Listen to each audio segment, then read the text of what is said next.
Alrededor de 60 personas. Yo calculo que irán viniendo poco a poco a escuchar a Marisol.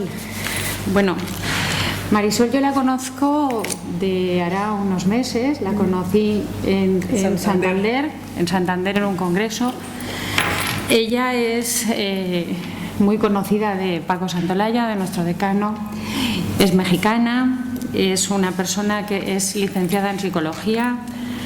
Tiene la maestría en psicoterapia por la Universidad Intercontinental, es miembro titular de la Sociedad Mexicana de Psicología y la Red Mundial de Conferencistas, tiene numerosas publicaciones, ha participado como conferenciante en muchísimos congresos. Bueno, yo soy una persona que, aparte de su juventud, pues conoce y está estudiando y está investigando sobre las nuevas tecnologías, cosa que bueno, yo me veo de aquí, soy de las personas más mayores que hay y que posiblemente a mí me resulta más difícil las nuevas tecnologías, ¿no? Pero estamos en una generación en que los niños ya nacen con ellas y bueno, pues Marisol está investigando si esa controversia que hay, ¿no? Si a veces es una adicción, si a veces es necesario, los niños con trastorno de déficit por hiperactividad están dando tratamiento con nuevas tecnologías. En fin, ella nos va a sacar de dudas. Yo me voy a retirar porque tengo una reunión ahora, pero me quedaré un ratito escuchando. Si llego a las preguntas, bien, y si no, pues agradeceros que hayáis estado aquí con nosotros. ¿Vale? Muchas gracias. Gracias, Vicenta. ¿Qué tal? Buenas tardes. Primero que nada, bueno, muchas gracias por haberse interesado en el tema. Me da mucho gusto ver pues que están aquí efectivamente recién regresados todos de vacaciones, ¿no? Me parece. Es un gusto para mí estar aquí y poder compartirles un poco de lo que se está haciendo en México y del interés que ha despertado todo este surgimiento de las nuevas tecnologías y de los usos, aplicaciones y también muchas veces abusos que se hace de estas tecnologías, y ahí es donde está justamente la controversia, ¿no? Entre el uso y el abuso, y hay puntos de vista muy encontrados. Sin embargo, yo creo que hay muchas vertientes que tenemos aún que explorar. Somos una sociedad primordialmente migrante, ya veremos, migrante de las tecnologías, quiero decir, no me refiero a cuestiones geográficas o culturales. Y bueno, todo esto lo iremos viendo a lo largo de esta conferencia. Les pido que se sientan con toda libertad de participar durante la conferencia. No es necesario que esperen al final a las preguntas y respuestas, podemos hacer esto todo lo interactivo y dinámico que ustedes quieran. Y si en algún momento también hay algo que no les quede claro, por favor, siéntanse en toda libertad de decirme, eso no lo entendí. ¿Sí? Con todo gusto.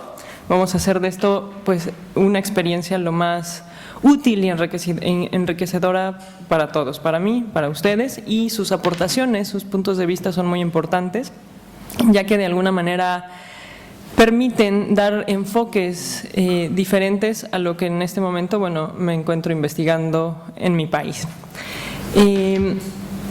¿Cuántos de aquí utilizan los llamados teléfonos inteligentes? Nada más quiero darme una idea. Ok, prácticamente, bueno, ok. ¿Y ordenadores? Okay. Alguien que de plano diga la tecnología y yo no somos uno mismo. Nadie, todos de alguna manera tienen contacto con la tecnología, ¿verdad? Ok.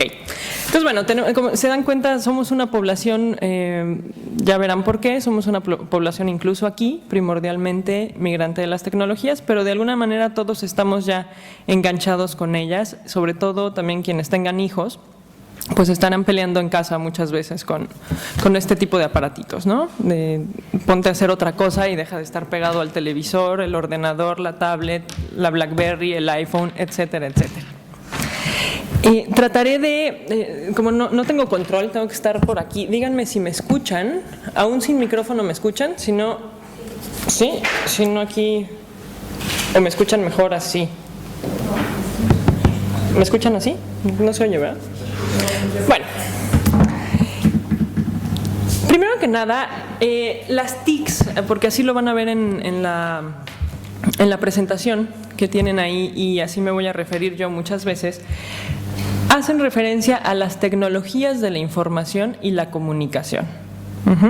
TICs en mayúsculas, porque como psicólogos, claro, los TICs tienen otra connotación, en este caso no tiene nada que ver. ¿Sí? Son tecnologías de la información y la comunicación, y algo que tenemos que tener muy claro es que llegaron para quedarse. Para bien o para mal, yo creo particularmente que no hay vuelta atrás.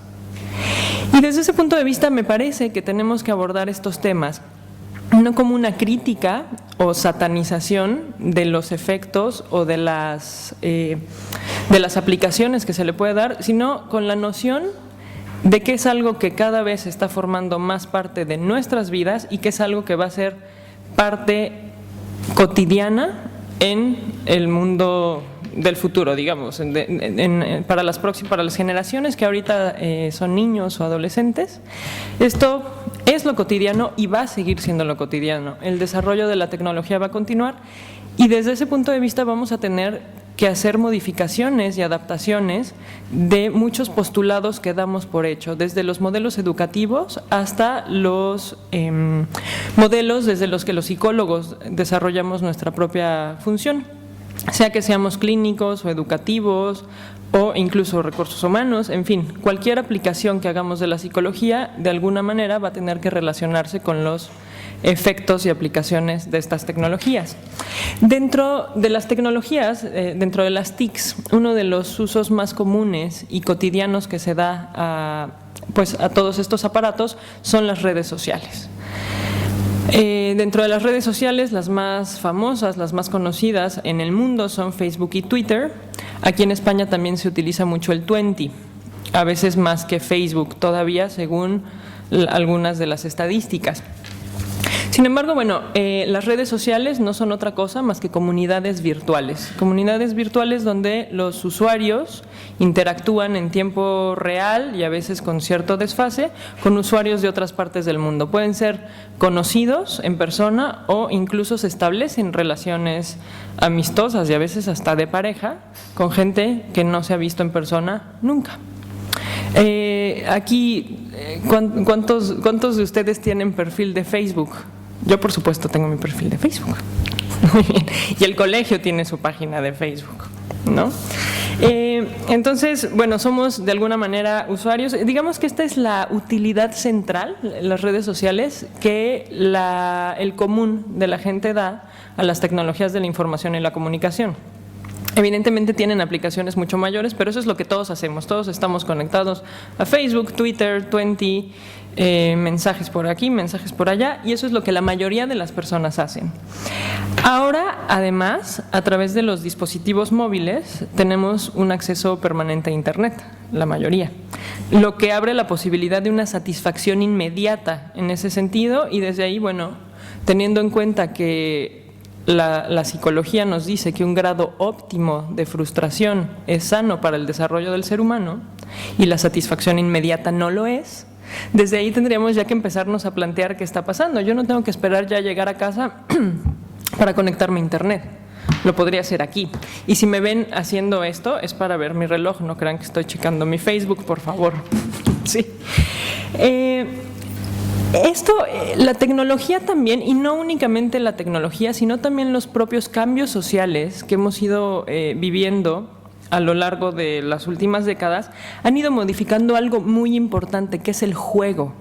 La manera en que los niños juegan es muy diferente a la manera en que la mayoría de nosotros jugamos. Es cierto que la sociedad, las ciudades son menos seguras de lo que eran antes. Claro que depende de en qué país, en qué zona, en qué región se viva, cuánto se ha modificado en este sentido. Pero, por ejemplo, en la Ciudad de México, que es una ciudad enorme, donde hay tráfico todo el tiempo, jugar en las calles no es seguro, ¿no? Es decir, eso de andar en bicicleta por las calles, pues hay tantos coches, hay tanto movimiento que ya no es algo que se acostumbre, cuando algunos años atrás se hacía. Y me imagino que aquí en Valencia, en Madrid, Barcelona y muchas otras ciudades pasará algo similar. También la sociedad actual es mucho menos estable que lo que eran las sociedades hace unos 20, incluso 30 años. Los padres de familia rara vez tienen un solo trabajo, ¿no? A lo largo de su vida van cambiando de trabajo, no es como antes que se tenía un trabajo casi para toda la vida y los horarios más o menos eran los mismos, y eso daba cierta estructura y estabilidad a la vida, pues tanto de niños como adultos. Actualmente todo es mucho más móvil, mucho más cambiante, y los cambios se dan a un ritmo mucho más vertiginoso. Entonces el juego, desde ese punto de vista que no tiene nada que ver con la tecnología, se ha modificado. Si a eso le sumamos el desarrollo cada vez más, pues ahora sí que mejores juegos de video, con mejores gráficas, con historias más interesantes para los niños y los adolescentes, nos damos cuenta que el juego tradicional, que enseñaba normas, reglas, desarrollaba la creatividad, fomentaba la imaginación, el trabajo en equipo, el desarrollo psicomotor y el ejercicio físico, ha sido desplazado por una serie de realidades virtuales en las que los niños y los adolescentes quedan inmersos, y en donde el juego principalmente es individual, es de competencia, a veces se puede jugar entre dos personas y es de competencia, desarrolla principalmente la destreza manual, cuando no necesariamente el intelecto o la creatividad. Ahora con el Wii y otros juegos de desarrollo más reciente se utiliza también el cuerpo, pero sigue siendo una realidad virtual. El que yo haga esto no quiere decir realmente que esté jugando tenis, aunque en la pantalla aparece un monito con una raqueta que le pega una pelota. No estoy jugando tenis, ¿sí? Eso también es algo que da una dimensión distinta al aparato psíquico y a la experiencia del niño durante el juego. Además de que los juegos de video y todos los aparatos, toda la tecnología generan una sobreestimulación, que a la larga en niños, adolescentes y adultos, pues tienen efectos, no necesariamente todos nocivos, no quiero decir eso, pero vamos, que hay efectos, eso no lo podemos negar. Entonces, la sociedad actual está completamente influenciada por el Internet y las redes sociales, que forman ya parte de nuestra cultura. Para algunos más, para otros menos, pero es una cuestión ya cotidiana. Y esta influencia es particularmente intensa en los sectores jóvenes, adolescentes y niños. Diversas investigaciones sugieren que el uso excesivo de ciertas aplicaciones tecnológicas y de la comunicación podrían generar efectos psicológicos, emocionales y conductuales, tales como algunos hablan de sentimientos de culpa, dependencia, permanecer conectado a Internet todo el tiempo, ¿no? Quienes tengan hijos, ¿cuántas veces no nos ven o los ven revisando, ¿no? ¿Qué hay? ¿Qué hay de nuevo? ¿Qué pusieron? ¿Qué me escribieron? ¿Qué me están diciendo? Y el olvido de los aparatos, o sea, el no poder estar de repente conectado, sí genera en muchos unos grados altísimos de ansiedad.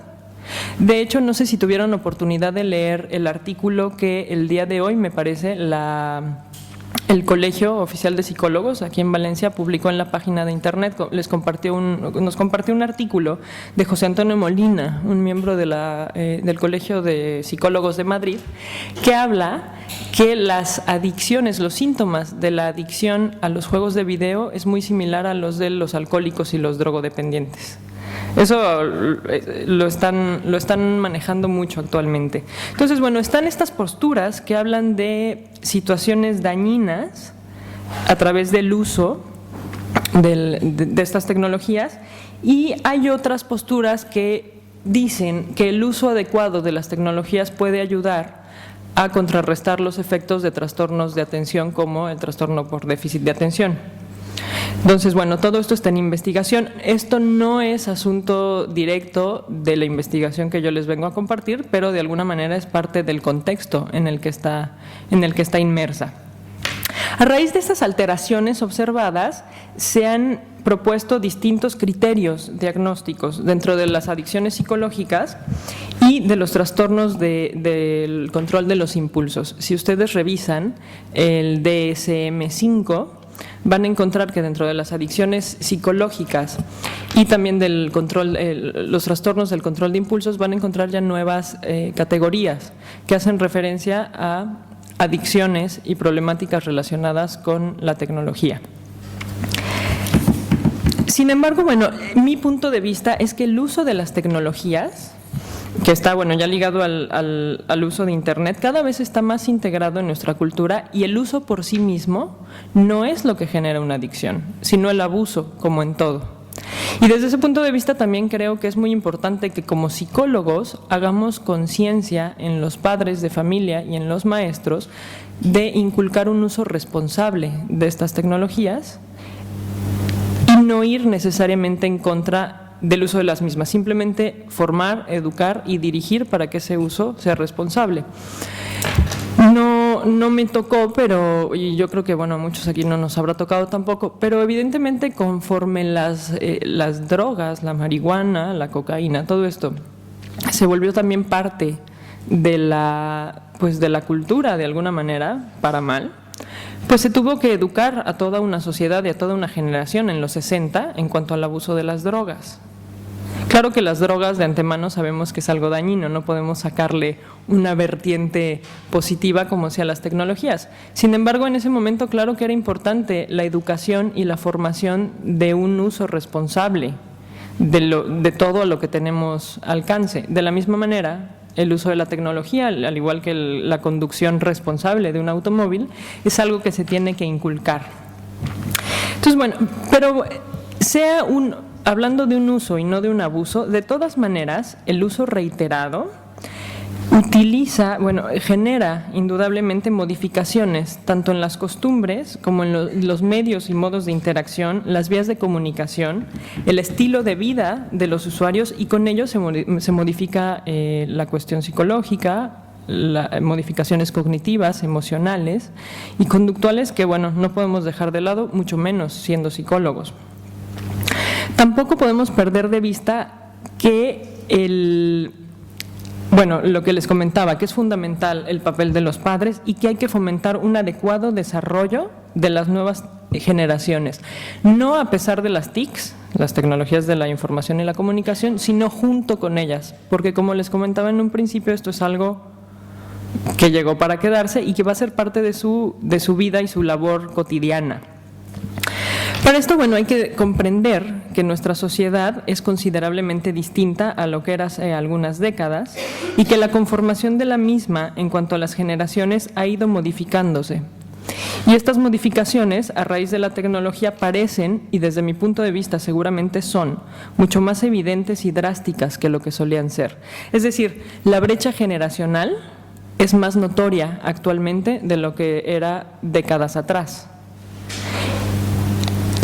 Para entender esto, para entender por qué esta brecha generacional se ha vuelto más notoria, hay que comprender dos términos nuevos, dos términos importantes. Uno de ellos es el de nativos digitales o nativos de las TICs. Este término lo acuñó Mark Prensky en un ensayo titulado La muerte del mando y del control, que publicó en el 2004 y que pueden encontrar en Internet, es altamente difundido. Y los nativos digitales se refieren a las personas menores de 30 años. Esto de la edad es una cuestión aproximada que plantean, puede ser un poco menos, podemos hablar menores de 27, pero vamos, lo que se ha hecho oficialmente, digamos, lo que es un criterio generalizado, es que los menores de 30, la mayoría son ya nativos digitales o nativos de las tecnologías de la comunicación. Estas personas menores de 30 han crecido con la tecnología e Internet, es decir, nunca han conocido un mundo sin Internet. Creo que todos aquí recordamos cuando no existía el Internet, ¿no? Al menos no al alcance de nosotros. Los nativos no, para ellos el Internet es algo que ha existido siempre. Nacieron con Internet, han vivido con el Internet. Cuentan ya también con una habilidad innata en el lenguaje y el entorno digital. Esto lo observaban desde antes, las generaciones anteriores, que ya el uso, por ejemplo, de las cámaras fotográficas, de los controles de televisión, de algunos aparatos tecnológicos, era mucho más fácil para los niños, sin leer instructivos ni nada, que para los adultos. Ahora igual, nacen ya con una noción innata de cómo se utiliza el Internet, cómo se intercambia la información, etcétera. En este sentido de la información, bueno, dependen también ya de manera cotidiana para sus actividades cotidianas completamente de las TICs. Me llamó mucho la atención, he estado viajando en estos días, aprovechando el salto del charco de México para acá. He estado viajando un poco por España, que me encanta, y en algunas ocasiones había que pedir direcciones, ¿no?, de cómo llegar al hotel o cómo llegar a algún lado. En 2 ocasiones, muy amable las personas a quienes hubo que consultar, pero sacaban, era gente joven, menores de 30 definitivamente, que sacaban el iPhone y dame la dirección, ¿a dónde vas?, ¿no? Entonces ya era como lo cotidiano, ¿no? Así como no, ahora, antes era de mira, vas allá y cuando encuentras la rotonda, entonces vas hacia arriba y giras. Aquí era como no, ¿a qué dirección vas? Y entonces ya te explican, pero en función de lo que están viendo en el iPhone, ¿sí? No sé si alguna vez se me ocurriría a mí hacer eso. Ahora sí, porque ya lo vi, pero no se me había ocurrido. Cuando me preguntan alguna dirección, busco darla de acuerdo a lo que yo sé. Nunca se me ha ocurrido revisar el GPS para darle indicaciones a alguien más. Otra cosa que hacen los nativos es distribuir la información con toda naturalidad. Todo el tiempo es: estoy desayunando, estoy comiendo, estoy cenando. Acabo de pensar que cualquier cosa, ¿no? O sea, los pensamientos ya no se quedan aquí. Los pensamientos, si un día decimos, híjole, tuve una buena idea, pero no me acuerdo qué fue exactamente, podemos buscar en nuestro historial de Facebook, porque ahí va a estar, seguro lo publicamos, ¿no? O lo publicaron así, tuve una brillante idea. Hay que compartirla. Y no solo hay que compartirla, hay que esperar las reacciones de los que nos siguen, ¿no? De los amigos de Facebook o de Twenty. ¿A cuántos les gusta? ¿Qué comentarios hacen? ¿Fue gracioso? ¿No fue gracioso? Eso ya es parte importante también de la conformación de la identidad de estos nativos. Ya no únicamente es reflejarse en el otro físico, sino reflejarse en el otro digital, el que está atrás de la pantalla, el que imagino cuando escribe algo, porque no estoy teniendo yo una relación en ese momento, una relación personal con alguien. Estoy leyendo algo que alguien me escribió, aunque sea en tiempo real.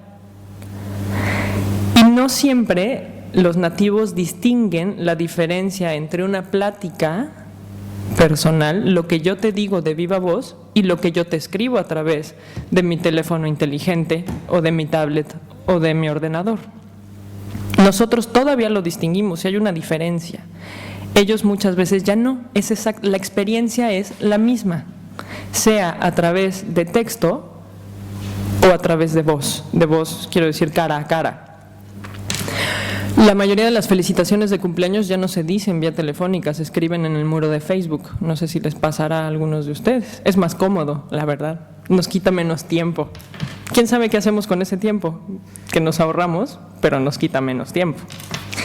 Y los nativos tienen una facilidad enorme y una necesidad también enorme de desarrollar procesos y aplicaciones complejas y múltiples a través de la aplicación de la tecnología. Por ejemplo, creo que este ejemplo que les di hace un momento de cómo me daban direcciones utilizando el GPS de su iPhone, es un modelo muy sencillo, pero muy claro de estas aplicaciones complejas. Es decir, si a mí me preguntan, oye, ¿cómo llego a tal lugar? Voy a recordar y más o menos voy a buscar algún punto de referencia que pueda dar a esta persona que me está preguntando. Es un proceso lineal de pensamiento el que estoy desarrollando al irme hacia mis propias experiencias y mis recuerdos y mis nociones para poder transmitir una información. Sin embargo, estas personas, estos ejemplos que les di, cuando yo les pregunto, no piensan en irse atrás hacia su propia experiencia, que sería lo lineal, sino que van a algo más complejo, que es la utilización de un sistema tecnológico que les va a dar esa información, eso sí, con mucha más claridad que si lo explicaran sin guiarse por el GPS, pero es un pensamiento más complejo el que están desarrollando ahí, no es un pensamiento lineal. No quiere decir que sea mejor o peor, simplemente están ya enlazando su experiencia y lo que tienen que responder lo están ya enlazando directamente con una aplicación tecnológica. Por eso no es un pensamiento lineal, sino es una aplicación más compleja. ¿Queda claro este concepto de los nativos? ¿O hay alguna duda por aquí, algún comentario? Yo lo del pensamiento complejo Sí. no lo acabo de entender. Vamos a ver la siguiente y si ahí todavía no está claro, con todo gusto lo explico a mayor profundidad. Los migrantes digitales, bueno, siguiendo en este aproximado de edades, son mayores de 30 años que sin haber crecido con las tecnologías de la información y la comunicación, nos hemos adaptado a ellas, ¿sí?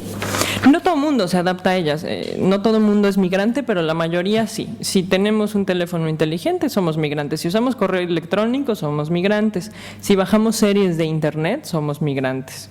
¿Sí? Si estamos usando la tecnología de la comunicación y la información, somos migrantes. Pero nuestro uso de la tecnología es mucho más reflexivo. Buscamos utilizarlo para que nos simplifique una tarea que podríamos realizar mentalmente sin ningún problema porque durante muchos años lo hemos hecho. Pero encontramos que la tecnología nos simplifica ciertas cosas. Nosotros, los nativos, los migrantes, más que transmitir y compartir información, guardamos información. Nuestros ordenadores están repletos de ficheros y archivos y imágenes y sonidos y carpetas de todo tipo. Guardamos nuestra información, creemos que está segura y disponible en los ordenadores y en estas tecnologías. No necesariamente todo lo que hacemos lo comunicamos. Incluso podemos llegar a ser hasta cierto punto recelosos de la información que compartimos. Eso todavía es una característica muy del migrante. Y preferimos funcionamientos y utilidades lineales y no múltiples y complejas. ¿Para qué voy a usar mi ordenador? Pues para escribir un texto que luego voy a guardar en una carpeta porque lo necesito, o para imprimirlo porque lo necesito entregar en tal. Ese es el pensamiento y la aplicación lineal. El objetivo es muy claro. En dónde estoy, qué necesito hacer y cómo esto va a facilitarlo en ese momento. Si no tuviera el ordenador, pues lo escribiría a lápiz, ¿no? O en pluma y lo guardaría seguramente pensando que luego lo voy a transcribir a mi ordenador, ¿no? Eso es una característica migrante. O sea, sí dependemos también de la tecnología, pero lo hacemos de una forma mucho menos compleja. Ahora, con lo del pensamiento complejo, cuando me refiero al pensamiento complejo en este caso, es el pensamiento complejo en torno al uso y la aplicación que le damos a la tecnología. El migrante es muy claro, es esto lo que tengo que hacer y ya. El nativo también piensa en cómo enlazar su ordenador con el tablet, el teléfono, el iPod y el Kindle, para que pueda tener todo en un solo, conectado a unas cosas que se llaman nubes, que pues, son espacios virtuales que no existen en ningún lado más que en el internet, en la red, que contienen toda esa información. Y entonces, si yo estoy en mi automóvil, ¿no? Este es el pensamiento del nativo, si estoy en mi automóvil y necesito comunicarle a mi amigo fulanito dónde estoy porque ahí nos vamos a ver, bueno, lo que hago es que a través del móvil me conecto a internet y bajo la dirección que tengo en la nube, porque la subí con mi tablet desde Google Earth, y le mando la ubicación en la que estoy en ese momento. O sea, no le hago una llamada y le mando un mensaje de ya llegué, no. Es toda esta conexión que parece más sencilla y a lo mejor lo es, aunque para nosotros que dices, pero ¿por qué no nada más le hablas? ¿No? Es más, ahí sí, oye, estoy en tal lugar, nos vemos no, le mando la dirección, el mapa con el GPS para que entonces pueda, y además la canción que le quería yo compartir ayer, todo el pensamiento es así de complejo. La aplicación que hacen de todas esas tecnologías se vuelve una telaraña que deriva, claro, en interacciones distintas a las que nosotros tenemos. No sé si eso aclara un poco, ¿sí? ¿O no? Okay. Sí. Entonces, el pensamiento, digamos la planeación que hacen del uso de la tecnología es mucho más compleja que nuestra planeación lineal sencilla de tengo que hacer un reporte, lo voy a escribir y lo voy a imprimir y lo voy a guardar. Y no hay más, ¿no? Ahora, Bueno, nuestra sociedad actual, como les comentaba hace rato, sigue siendo primordialmente migrante de las tecnologías, y las generaciones de los llamados nativos digitales van creciendo en medio de contextos diseñados por y para migrantes. Todo nuestro contexto está diseñado por migrantes y para migrantes, es decir, para responder a nuestras necesidades y a nuestras expectativas. Evidentemente, las necesidades de inculcar, bueno, el uso responsable, eso les voy a hacer hincapié en varias partes de la conferencia, porque creo que es una responsabilidad que sí tenemos los migrantes, seamos psicólogos, seamos médicos, seamos matemáticos, seamos filósofos, seamos madres, padres, abuelos, tíos, lo que sea, ¿no? Sí es una responsabilidad, porque todo el tiempo oímos quejas. No sé si les pasa a los que se dedican a la psicología clínica o educativa, que a veces los padres llegan y se quejan, y es al menos en México, y a mí me ha pasado, es una queja constante en las escuelas, sobre todo, que los niños no ponen atención en clase porque están todo el tiempo con el tiqui, tiqui, tiqui, tiqui, ¿no? O que en casa se aíslan, o que no conviven por estar todo el tiempo conectados a quién sabe qué. Entonces, bueno, no es quién sabe qué, no es nada misterioso, es Facebook, Twitter, algún juego de video, ¿no? En la mayoría de los casos. Pero, bueno, sí es importante que además que encaucemos también estas quejas hacia dar responsabilidad a cada uno de los miembros de la sociedad que tiene cerca y a su cargo algún niño o adolescente. No basta con estarnos quejando, sino que hay que hacer algo al respecto. Entonces, bueno, existe la necesidad de inculcar este uso responsable, como ya se mencionó, y sin embargo, haciendo a un lado la existencia de psicopatología previa, ojo con esto, no estoy hablando de personas con psicopatología previa, sino personas sin ningún tipo de inclinación hacia las adicciones o alguna otra problemática de la personalidad, por ejemplo. Gente común, ¿no? Habrá que plantearnos ya la posibilidad de estar en presencia de un efecto evolutivo, específicamente en los nativos de las TICs. No así en los migrantes. En los migrantes observamos un efecto adaptativo, pero el efecto evolutivo en los nativos convertiría algunas de las conductas que vemos como desadaptadas actualmente en potenciales que requieren ser comprendidos y bien encausados. No sé si queda claro esto. Si nosotros vemos desde nuestro punto de vista de migrantes muchas de las conductas y costumbres que tienen ahora los nativos, podemos verlas como desadaptadas.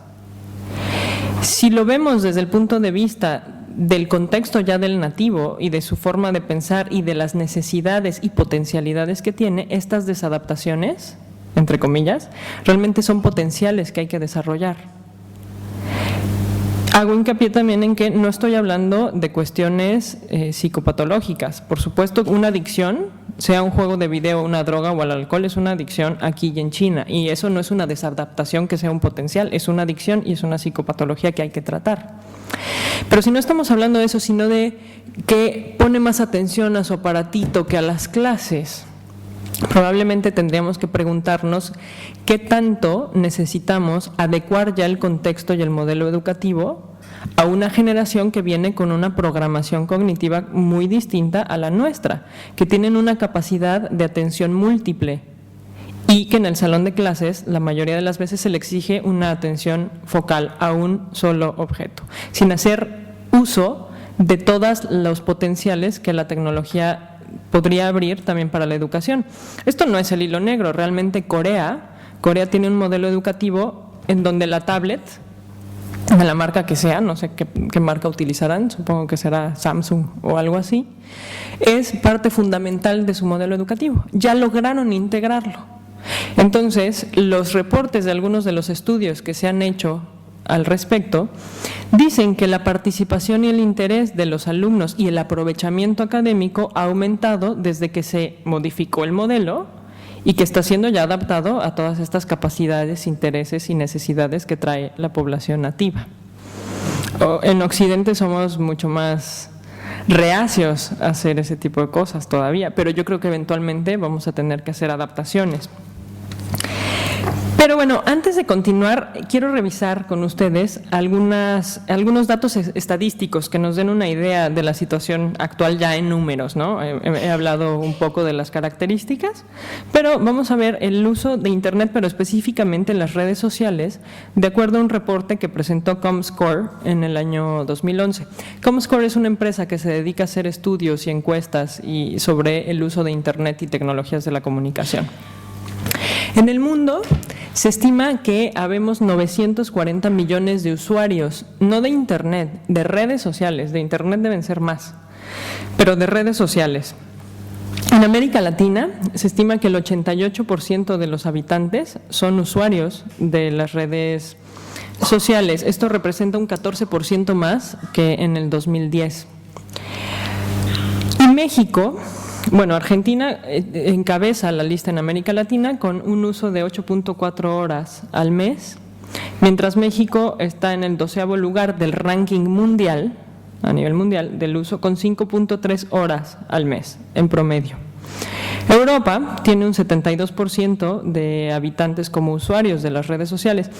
Esta diferencia yo creo que tiene que ver con las diferencias demográficas. América Latina tiene una población joven mucho mayor que lo que la tiene Europa. Entonces yo creo que de ahí viene esta diferencia.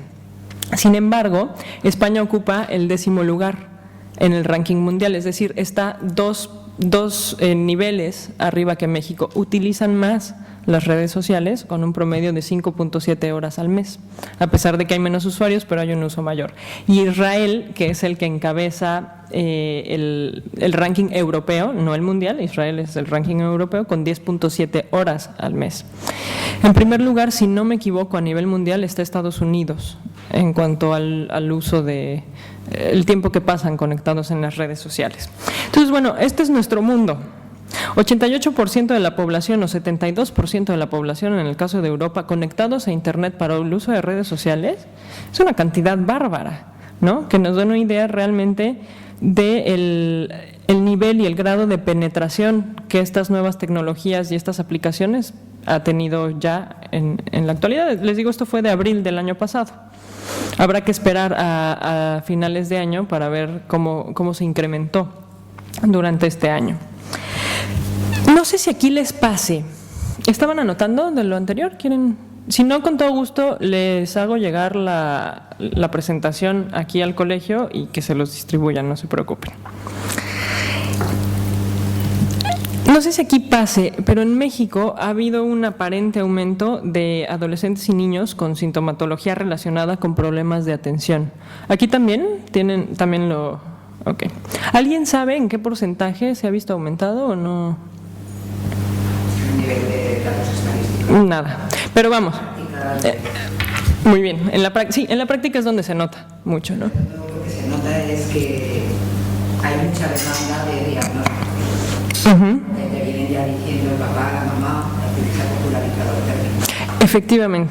Efectivamente se ha popularizado. No sé si habéis algún aumento real. Sí, por eso es el aparente aumento, efectivamente.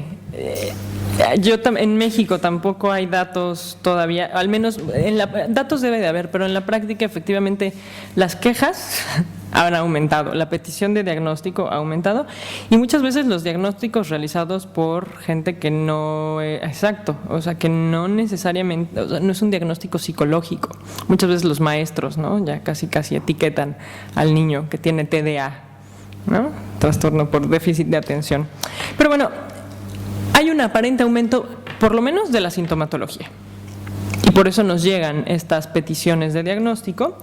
Y esta sintomatología de problemas de atención se relaciona también con apatía y desinterés al estudio, que en la mayoría de los casos, bueno, repercuten, entre otras cosas, en un bajo rendimiento escolar y que no dejan de ser temas de preocupación para maestros, padres de familia y pues también para nosotros, psicólogos. Mientras, como les comentaba anteriormente, algunos recomiendan el uso de las tecnologías de la información y de la comunicación como parte del tratamiento a niños diagnosticados con TDA y otros ponen hincapié en la adicción a la tecnología y las redes sociales como un factor incidente en el desarrollo del trastornos de ansiedad, depresión y problemas de atención. Yo creo que sigue siendo fundamental un diagnóstico diferencial adecuado, realizado por profesionistas en esto para poder determinar la existencia o no de dichos trastornos.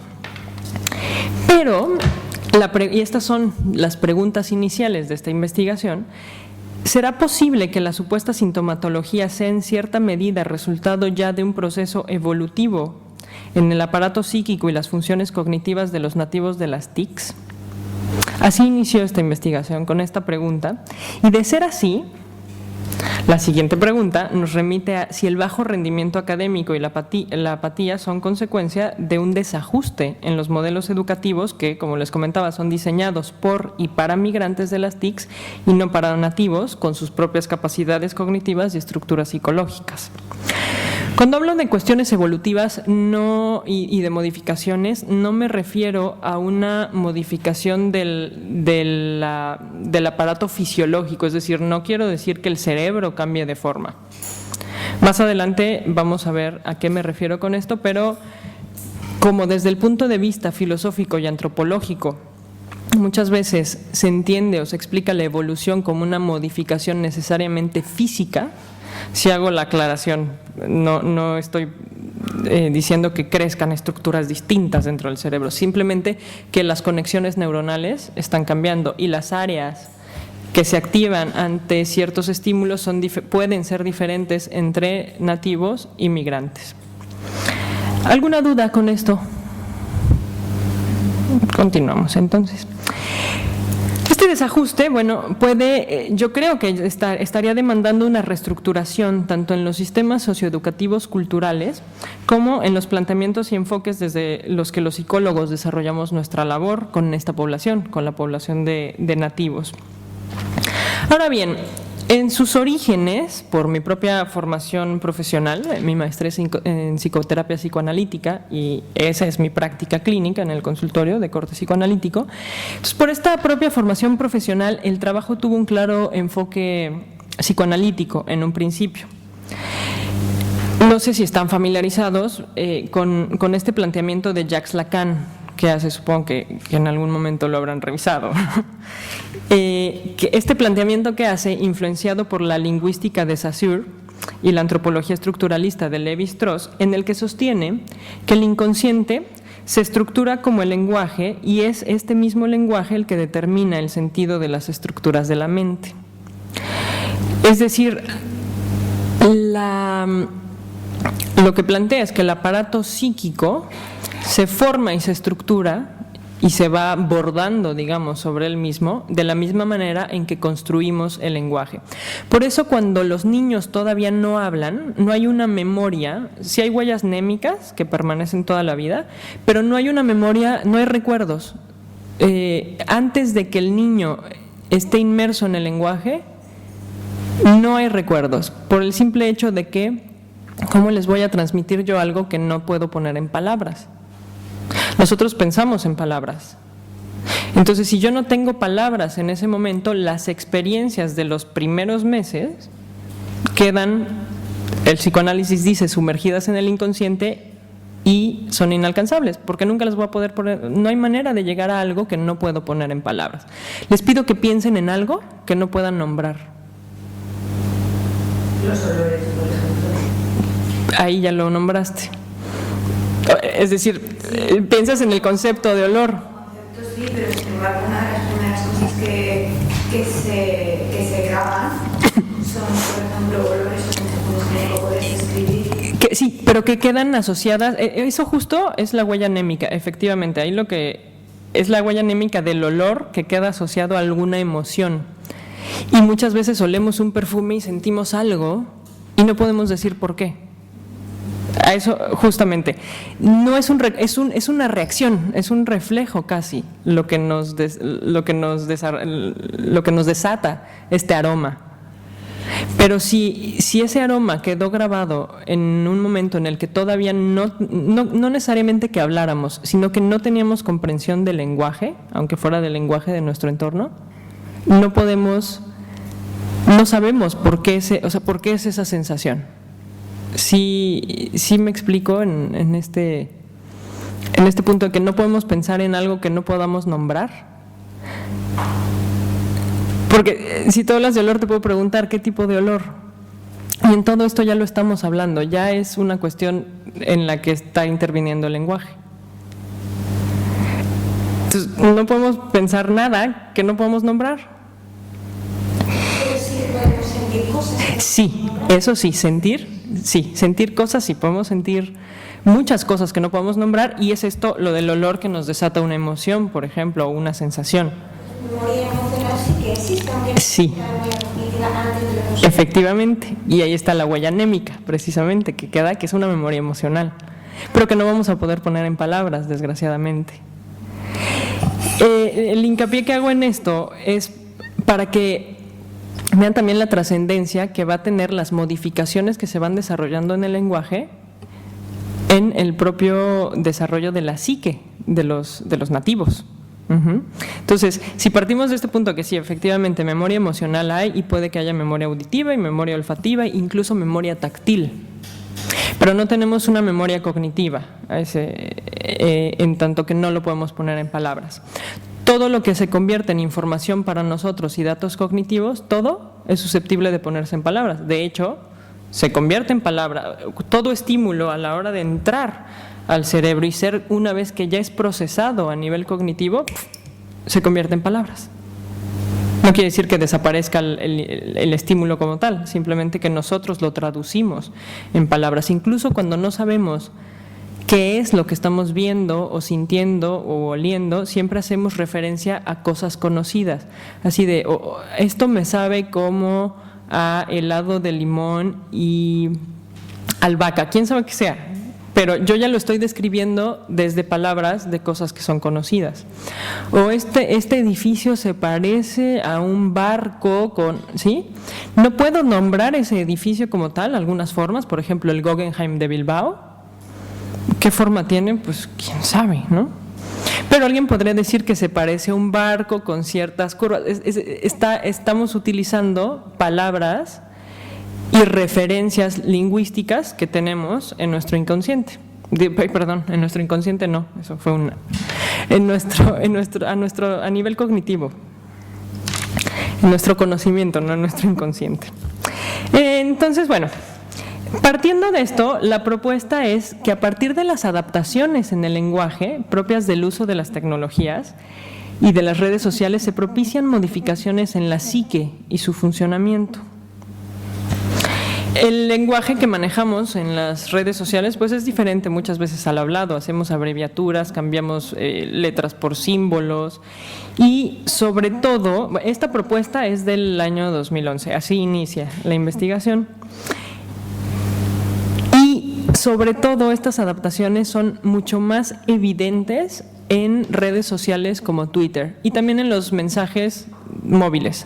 ¿Por qué? Porque tienen una limitante de caracteres, no permiten mensajes mayores a 140 caracteres, el caso de Twitter, y en el caso de los teléfonos móviles creo que rondan los 160, no estoy muy segura. Pero el chiste es que nos obligan a plasmar ideas en un espacio muy corto, ¿sí? De ahí surge la intención del Twitter. Entonces, antes de compartirles el desarrollo y enriquecimiento y las modificaciones que este postulado inicial que les presentaba ha sufrido a lo largo de la segunda mitad del 2011 y lo que llevamos del 2012, quiero explicarles o exponerles por qué mi elección del Twitter como ejemplo de las redes sociales y que, bueno, desde el título de la conferencia es claro que ocupa un lugar primordial. El Twitter es un servicio. ¿Quiénes de aquí utilizan Twitter? Ok. El Twitter es un servicio de microblogging. Los blogs, ya ven que son estos espacios en internet donde las personas escriben artículos o pueden compartir experiencias, comentarios a través de texto, pero no hay una limitante en cuanto a la longitud del texto. Entonces, por eso el Twitter es un microblogging que permite leer y publicar en tiempo real mensajes no mayores a 140 caracteres. Esto obliga a que hagamos, por un lado, adaptaciones a nivel cognitivo en cuanto a cómo pensamos y estructuramos los mensajes, y por otro lado, utilizar abreviaturas, utilizar símbolos y utilizar otro tipo de recursos que no son parte de nuestro lenguaje verbal y escrito habitual. Quienes utilizan Twitter, bueno, sabrán que muchas veces es donde surge lo de salud 2, ¿no? Por ejemplo, se usa mucho con el número 2, salud en letras 2, para recortar caracteres. No se utilizan muchas veces signos de puntuación que debería de haber y que utilizaríamos en un blog normal o en una carta escrita o en un documento. Entonces se dan muchas de estas modificaciones, y más allá de las expectativas o las motivaciones y otras cargas psicoemocionales que subyacen al uso de Twitter, en principio este es básicamente un medio de comunicación. Es para transmitir ideas y comentarios de lo que sea.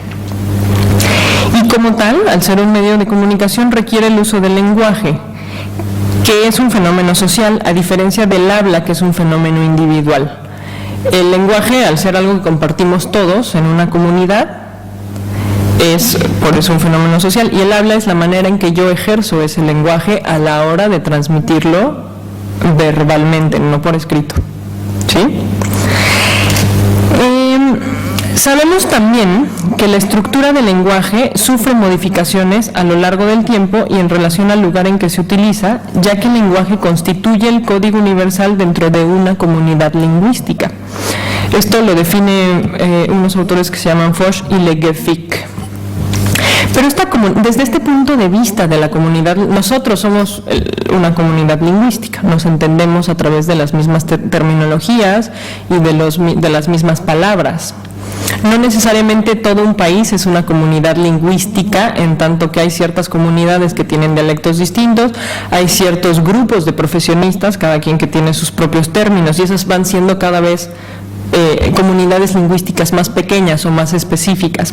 Y desde este punto de vista, Twitter es nada más y nada menos que una moderna y alternativa comunidad lingüística que ha modificado la estructura del lenguaje en función de sus necesidades y limitantes, y ha creado una neolengua, como nos podría decir George Orwell en su novela 1984. Si la leyeron, y si no, la verdad es muy interesante, se las recomiendo. Pero plantea un mundo futurista. La novela la escribe en 1948 y plantea un mundo futurista que él consideraba que 1984 estaba muy lejos y era lo suficientemente a futuro para plantear una sociedad completamente desvirtuada ya de valores, de humanidad en muchos sentidos, donde todo estaba controlado por los medios de comunicación y por lo que esos medios de comunicación querían transmitir a la gente. Estaba prohibido pensar de manera individual. Si se pensaba de manera individual, se le mandaba al Ministerio del Amor, donde les ponían unas palizas y unas torturas de espanto. Pero iban desapareciendo palabras porque consideraban que entre más rico era el lenguaje, mayor era el pensamiento libre de las personas. Por tanto, iban desapareciendo palabras y borrándolas, y iban quedando prohibidas esas palabras, y todos los habitantes de este mundo futurista estaban obligados a hablar con la neolengua, que juntaba frases o palabras conocidas para crear. Ahorita no me viene a la mente ¿a alguien le viene a la mente una palabra formada de dos palabras? Así como, bueno, el Ministerio del Amor era algo así como el Minamor, ¿no? Esa es una cuestión de neolengua que se está utilizando dentro, no en ese sentido, pero son adaptaciones que se están utilizando en Twitter. Un ejemplo de esto, por ejemplo, son los llamados hashtags. El hashtag es una especie de etiqueta que se utiliza en Twitter que facilita la búsqueda de mensajes que contienen ciertos temas o cierto tipo de información. El hashtag, como pueden ver en la presentación, se conforma del signo numeral o el signo de número, seguido, sin espacio, de una palabra o incluso a veces siglas. Lo primero que ven es FF, que quiere decir Follow Friday. Y el Follow Friday es una moda que surgió en Twitter, donde los viernes los usuarios de Twitter recomiendan a sus seguidores seguir a otras personas. Y entonces se pone el gato, el numeral, FF, arroba y el usuario. Ya ven que todos los usuarios de Twitter es arroba Marisol, ¿no? En este caso, por ejemplo, arroba Marisol. Alguien me está recomendando a sus seguidores que me sigan a mí, que me lean a mí. Hay otro muy conocido que es el he dicho, así todo junto, he dicho, como si fuera pues esa es una neolengua. no es he dicho, sino he dicho. Y eso lo usan para poner después de cualquier idea que se les ocurra, así de, yo digo que todo mundo debería de tomarse una caipiriña en la noche, he dicho, ¿no? Así. Entonces, bueno, si ustedes buscan el hashtag he dicho, se van a encontrar con un montón de cosas inútiles, así que no se los recomiendo. Pero el now playing, por ejemplo, es lo que estoy escuchando. Now playing implica que yo les estoy compartiendo a ustedes lo que en ese momento estaba escuchando. Now playing, Billy Joel X, ¿no? Si a alguien le interesa saber qué es lo que la gente de Twitter está escuchando, busca el hashtag now playing. Pero por ejemplo, este hashtag de he dicho, ¿me escuchan bien? ¿Por todos lados? Bueno, este hashtag de he dicho ya forma parte del procesamiento cognitivo de muchos nativos y de algunos migrantes. Entonces, lo ponen en Facebook, lo dicen hablando. Yo he escuchado gente que dice, externa una opinión de lo que sea y al final dice, he dicho. Cuando no vamos por la vida diciendo eso, no vamos etiquetando nuestro diálogo, ¿no? He dicho, now play, ¿no? Sería una cosa rara. Pero esta neolengua se haya infiltrado, se ha insertado tanto en el pensamiento de los nativos que modifica también la interpretación cognitiva que se está haciendo de la experiencia. Muchos piensan en tweets. Yo estoy viviendo una experiencia en este momento y yo estoy pensando cómo voy a compartirlo en tweet. Y como ya sé que tiene que tener 140 caracteres, voy acortando cosas y estoy pensando cómo en ese momento lo voy a transmitir. Entonces se vuelve nuestra cognición ya no es, bueno, este tipo de cognición ya no es una experiencia tan reflexiva del entorno y de lo que está pasando, sino que se va más a algo más superficial, que es cómo lo voy a compartir en Twitter o en Facebook. Facebook también tiene el limitante de caracteres, pero me parece que son 400 y tantos, no es tan grave, ¿no? No tan drástico. Entonces, bueno, de alguna manera, si ustedes lo observan en este sentido, si alguien ya nos está hablando y de repente pone un hashtag a la final de su frase y dice he dicho, cuando no viene el caso, nos está hablando de que ya hay toda una modificación realmente a nivel cognitivo. Y se está traduciendo en el uso que están haciendo del lenguaje, pero acuérdense que el lenguaje es el reflejo de lo que estamos pensando, no es otra cosa. Entonces, si el postulado de Lacan es cierto, y el inconsciente y el aparato psíquico se estructuran como el lenguaje que a su vez determina el sentido de las estructuras psíquicas, no es de extrañar que exista relación entre el uso de estos nuevos códigos de comunicación y las notorias modificaciones psicológicas, emocionales y conductuales que nos reportan o que podemos observar en niños y adolescentes, mismas que además podemos comprender desde el análisis de algunas de las funciones yoicas. Les reitero, bueno, esto es el principio de la investigación que tenía fundamentos completamente psicoanalíticos. Las funciones yoicas, bueno, son estos mecanismos del yo encargados de medir el funcionamiento de la persona, de mediar el funcionamiento de las personas con su entorno. Y dentro de estas funciones yoicas hay cuatro que se ven modificadas por el uso reiterado de estas tecnologías. La primera, en la presentación van a ver las definiciones únicamente de las funciones yoicas. No están ahí las modificaciones es algo que les voy a compartir yo, pero en la presentación pueden encontrar las definiciones de esta función yoica. Entonces, en primer lugar, dentro de la prueba de realidad, se modifican las percepciones interpersonales, ya que el contacto es a través de texto pues no nos permite darnos cuenta o captar el lenguaje no verbal de quien lo escribe, ni tampoco la intención o la emoción detrás de ese mensaje. De esto deriva un posible cambio en las relaciones objetales, es decir, las relaciones interpersonales, donde, bueno, lo esperado es que la otra persona sea percibida como un objeto total, como una totalidad y no como un objeto o una parcialidad ¿sí? Es decir, que la persona tiene cosas buenas, cosas malas, cosas divertidas, cosas aburridas, pero es una sola persona, es una totalidad. Todos estos pequeños yositos, digamos, que conforman a la persona, están en una sola. No es que sean parciales, no es que a veces la persona sea buena y a veces sea mala y a veces sea divertida y a veces sea aburrida.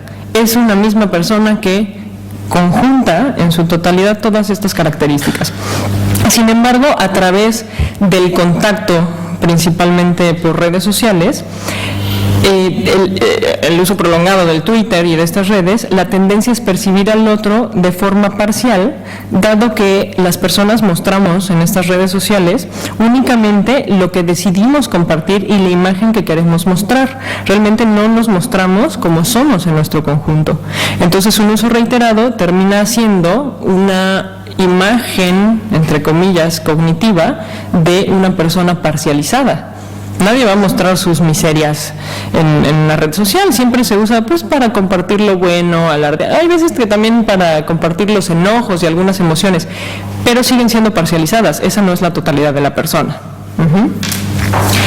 Por otro lado, los procesos del pensamiento evidentemente se ven afectados por las modificaciones del lenguaje, en tanto las sustituciones de letras por números, palabras por símbolos y todo esto que les comentaba, incluso del uso de imágenes cada vez más reiterado, ¿no? Hay veces que los twitters ni siquiera tienen un texto, simplemente hay una imagen, se sube una foto a un tweet y eso ya nos está hablando de algo. Entonces el lenguaje se ve modificado en este sentido y más aún el propio uso de equipos de cómputo e internet nos permite hacer varias cosas a la vez, lo cual evidentemente es útil, pero puede generar problemas de desadaptación al pretender funcionar de la misma manera en otros contextos que exigen una concentración en un solo objetivo.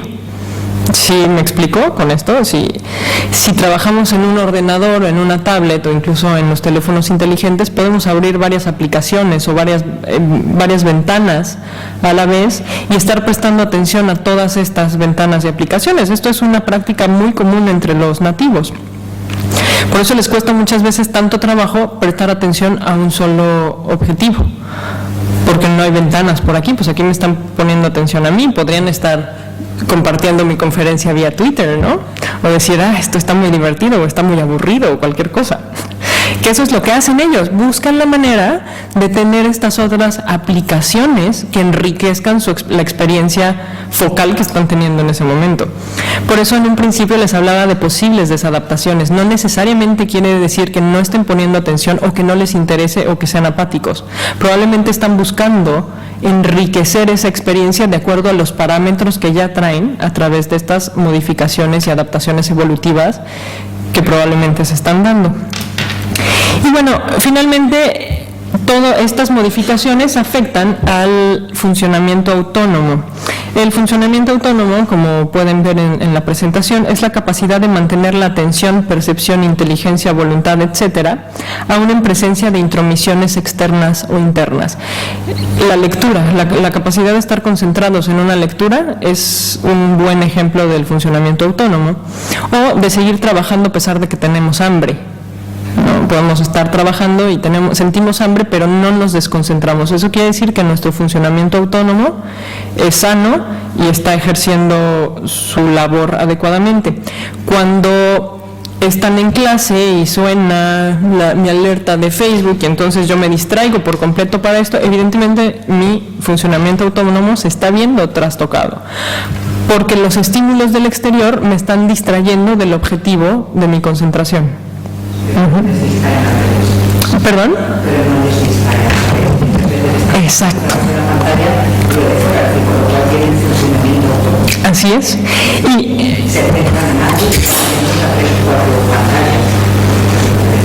Sí, 3 o 4 aplicaciones, efectivamente. Y volvemos allá a las desadaptaciones. Sí, pero es una focalización múltiple. Generalmente, es rarísimo verlos trabajando en una sola aplicación. En un juego sí, en eso tiene toda la razón, en un juego sí.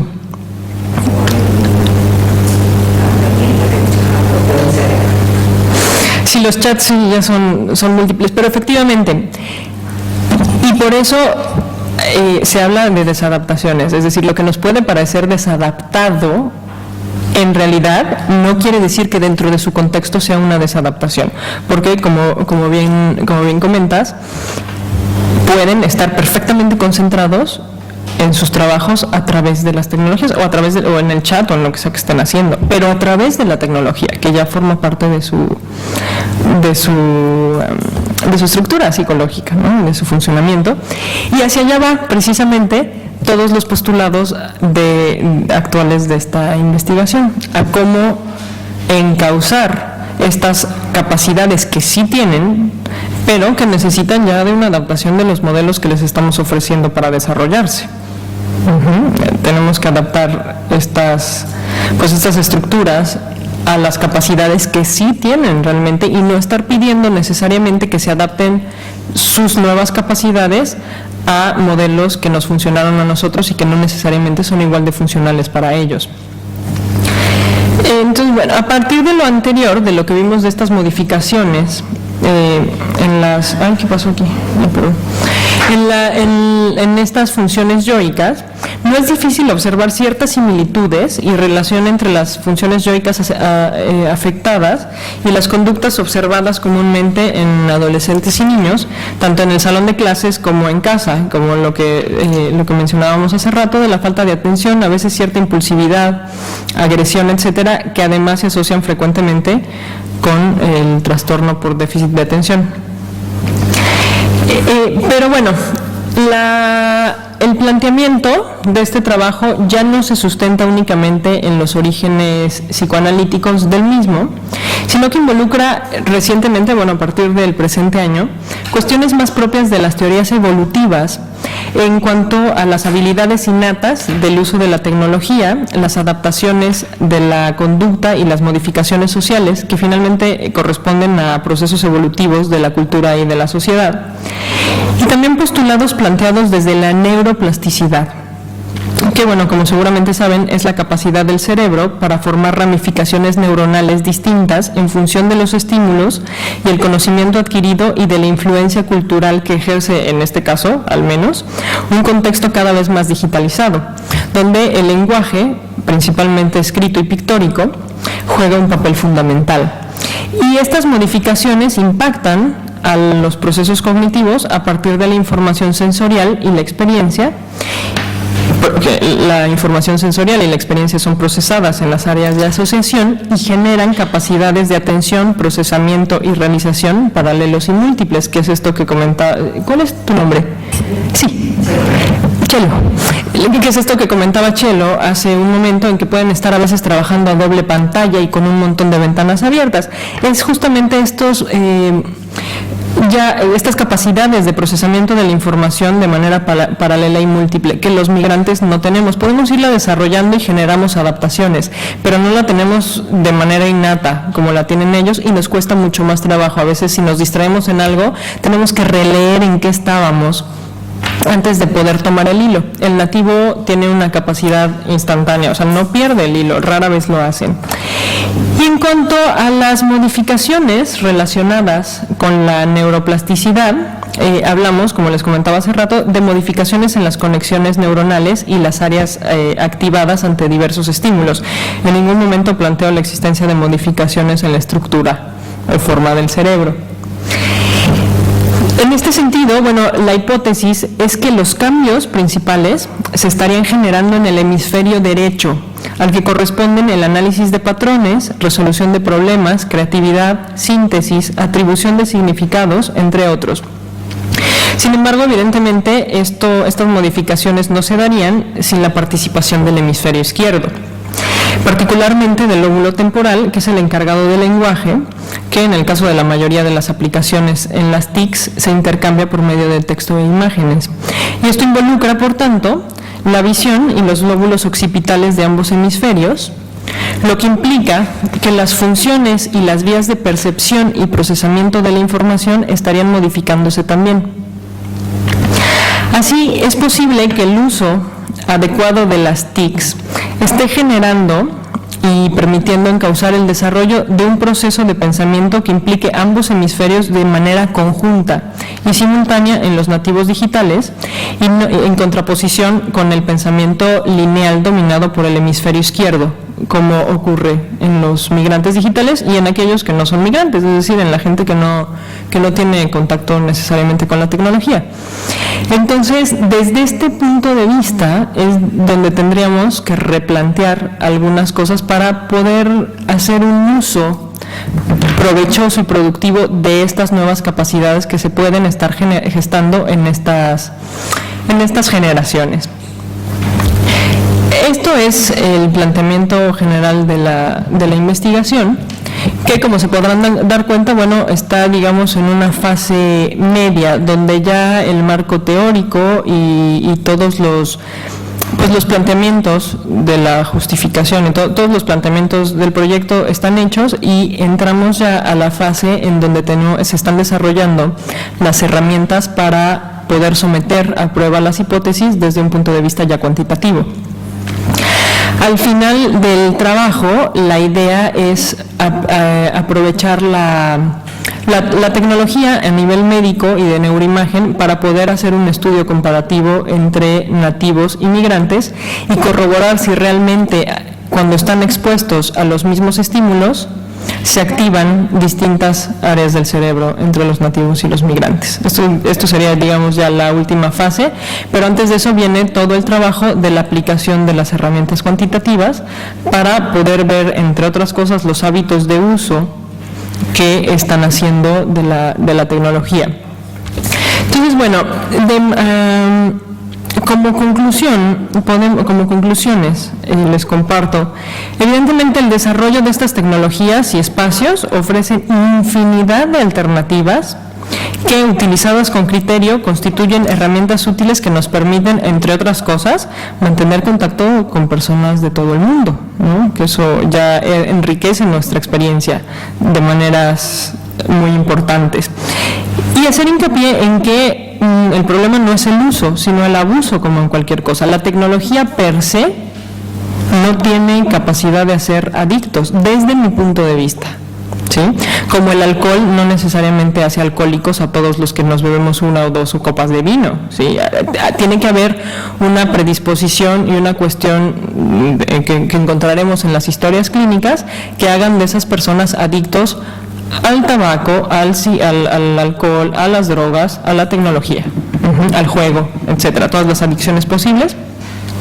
Está claro también que las modificaciones psicoemocionales y conductuales observadas requieren, por un lado, un nuevo enfoque que permita comprenderlas dentro del contexto nativo al que pertenecen, como nuevos abordajes y propuestas de la psicología para transformar estas modificaciones potencialmente contraproducentes en capacidades adaptativas y constructivas.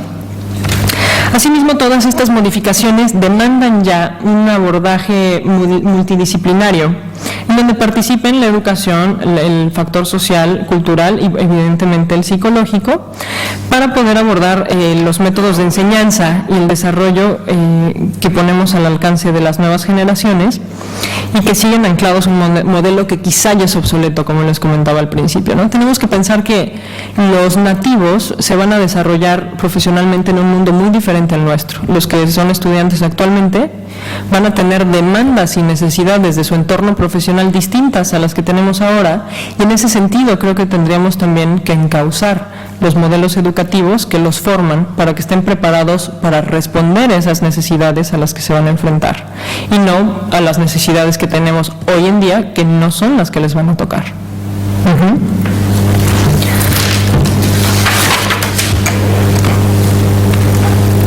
Relacionado, bueno, con lo anterior, evidentemente los modelos educativos vigentes en la mayoría de los países se adecuan a la realidad y los recursos de la época en la que se creó. Creo que ha tenido modificaciones. ¿Qué pasa?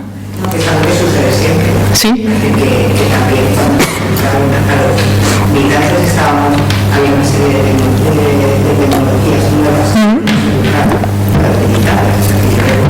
El uso del teléfono fijo, que las generaciones anteriores nosotros era un uso normal y cotidiano, pero la generación de laboral no sabía que era utilizado que se le oía. Claro. Es decir, que también eso mismo Así es.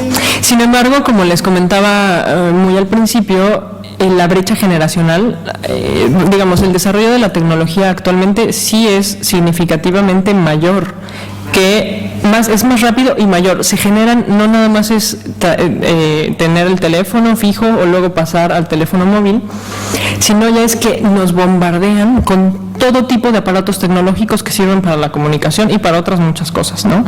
Entonces, al ser más rápido y más vertiginoso y significativamente más evidente, sí está haciendo esta brecha generacional mucho más marcada. Y yo creo que llega el momento en donde, tomando la experiencia que tuvimos efectivamente nosotros en la educación, en que había mucha tecnología pero no se estaba aplicando a nuestra formación y por tanto llevamos un rezago en cuanto al uso de esas tecnologías, si tenemos en este momento a nuestro alcance la posibilidad, a través de la investigación y de los desarrollos continuos, que también son mucho más vertiginosos, también a nivel teórico, psicológico, filosófico, social, que lo que era antes, pues sí poner un énfasis en tratar de acortar ese desfase que van a tener nuestras generaciones, la generación tweet o las generaciones jóvenes, ese desfase que se van a encontrar en el mundo que les va a tocar desarrollar, en los que les va a tocar desarrollar su profesión. Hay fuentes de información que generalmente suelen ser confiables en cuanto a los desarrollos que se están haciendo actualmente de manera experimental y que podemos prever cuáles de ellos o algunos de ellos van a ser las tendencias de aquí a 10 años. Y en ese sentido encauzar los modelos educativos e incluso nuestra participación como psicólogos. Eso es parte de la propuesta de este trabajo, tratar de aprovechar también nosotros la tecnología y la información para cortar esa brecha o ese desfase que se pueden encontrar en el mundo que les va a tocar ejercer a ellos. Por ejemplo, las TICs permiten un acceso inmediato y gran cantidad y variedad de información, lo cual es perfecto, siempre y cuando se haga un uso responsable de esa información también. Y ahí vuelve a estar ahora sí que en la luz central el papel de los padres, que tienen que ayudar a los hijos a desarrollar también un criterio de qué información comparten y cuál no, y de qué interpretación hacen de la información que mantienen. Y bueno, finalmente, como les comentaba, estamos aún en camino de sustentar o rebatir las hipótesis que les planteé durante esta conferencia. Estamos diseñando y desarrollando las herramientas cuantitativas necesarias para sustentar o rebatir estas hipótesis. Y bueno, la última parte, la cereza del pastel de esta investigación, será el uso de estudios de neuroimagen para poder corroborar si efectivamente hay modificaciones neuroplásticas o no las hay. Bueno, por mi parte, esto es todo. Quisiera escuchar si tienen dudas, comentarios, críticas, cualquier cosa que quieran compartir.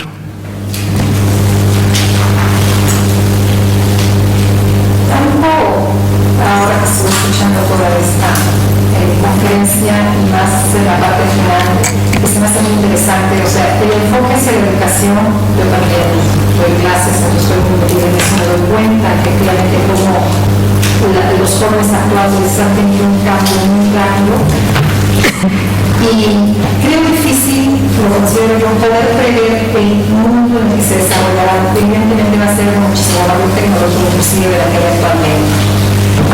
Pero creo que el énfasis que se tiene que hacer en la educación principalmente es toda esta información a la que tienen acceso en Internet.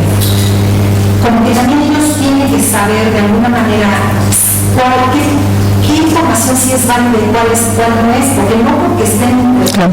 Y creo que es algo donde los tenemos que educar muchísimo a los jóvenes, no porque estén en Internet es la verdad. Y ahí es donde se tiene uno como maestro y como padre, como que de alguna manera ser muy enfáticos de qué manera podemos nosotros contribuir para que sepan que sí es válido. Sí, yo creo que el desarrollo del pensamiento crítico, que es precisamente lo que permite hacer esta distinción entre lo que es y no es válido, es fundamental, ¿no? Efectivamente. Pero el desarrollo que el desarrollo del pensamiento crítico de una fase, sobre todo en la adolescencia, que lo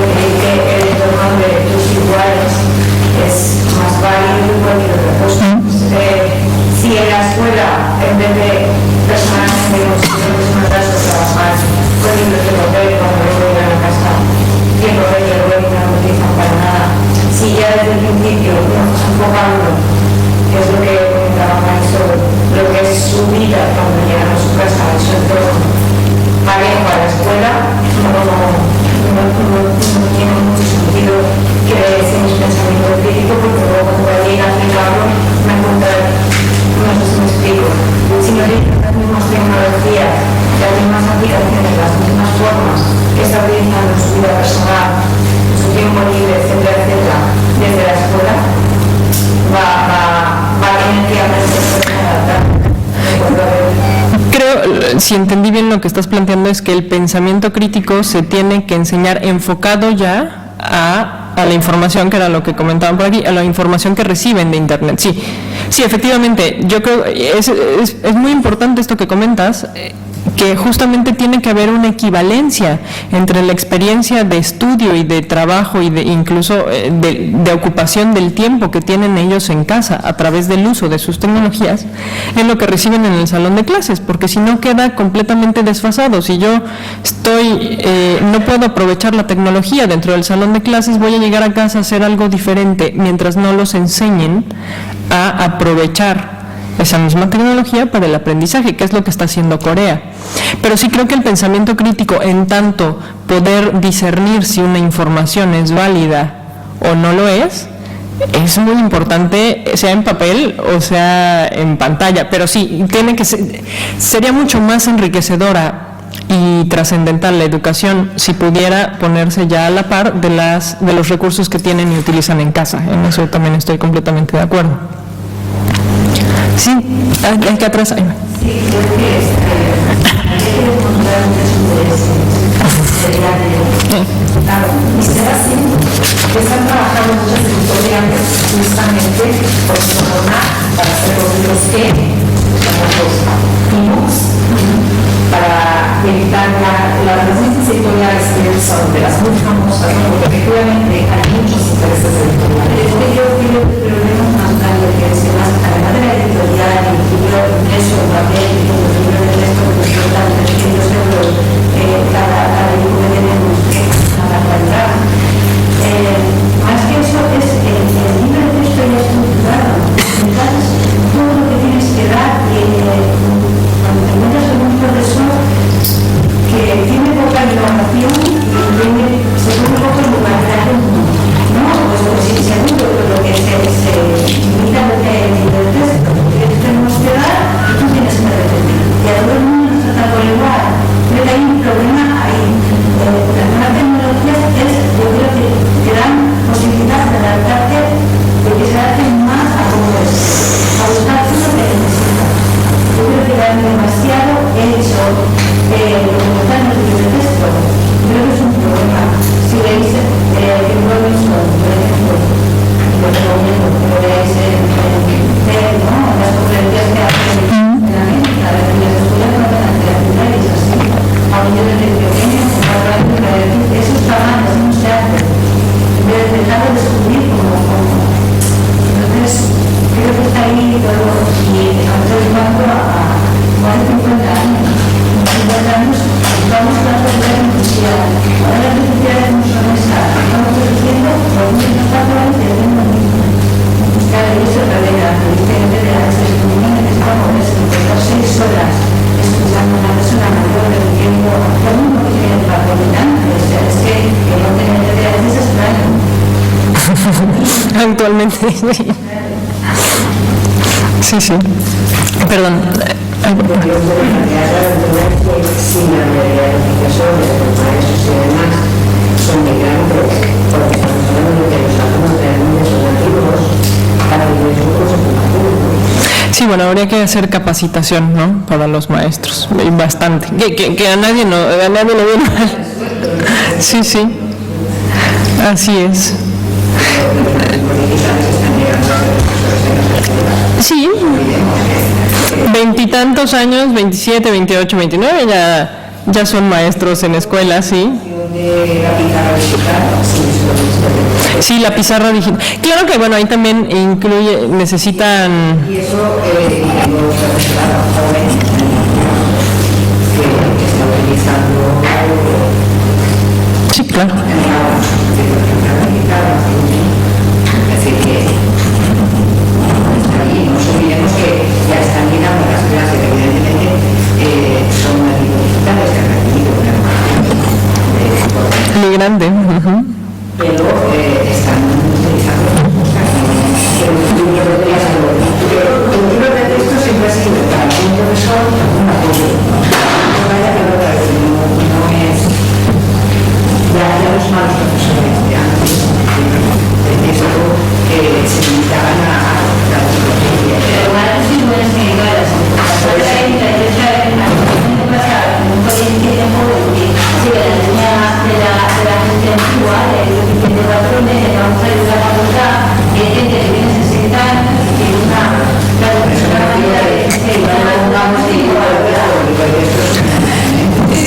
Pero sí estamos en un momento de transición. Efectivamente empiezan a llegar ya los nativos como maestros a las aulas, pero el modelo sigue siendo el migrante, ¿no? Y precisamente porque estamos en un momento de transición, pues es importante poner énfasis en lo que viene y no en lo que está y lo que va a quedar atrás, y dar mucho más apoyo a los maestros que ya están haciendo toda esta utilización de las tecnologías, ¿no? Siempre y cuando sea una utilización sana y constructiva, por supuesto.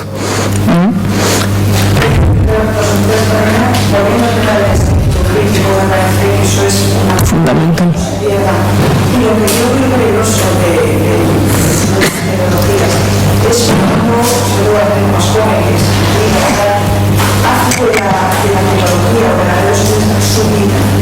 Sí. Es esto. No, la vida no es esto. Es una herramienta para... Eso es parte de tu vida. Porque es muy triste ver a casa en casa de un banco mandando muchos mensajes de dirección al móvil. Sí. Y dices, y la Italia.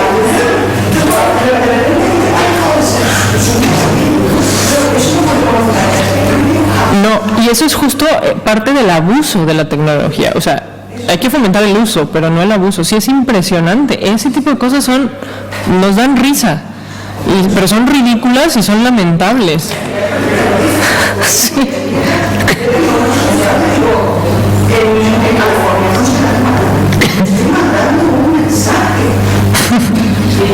Escuchar también a adolescentes que dicen, bueno, es que me quieren más mis seguidores que mis amigos. Me entienden más mis seguidores que mis amigos. Esa es la parcialización, es lo que les comentaba de la parcialización de la persona, del objeto persona, ¿no? En las relaciones interpersonales, que claro, me quieren más mis seguidores, claro, porque solo les estás mostrando lo bueno y no te conocen y solo te van a aplaudir lo que les parece interesante. Pero ni te conocen ni los conoces, ni hay una relación ahí.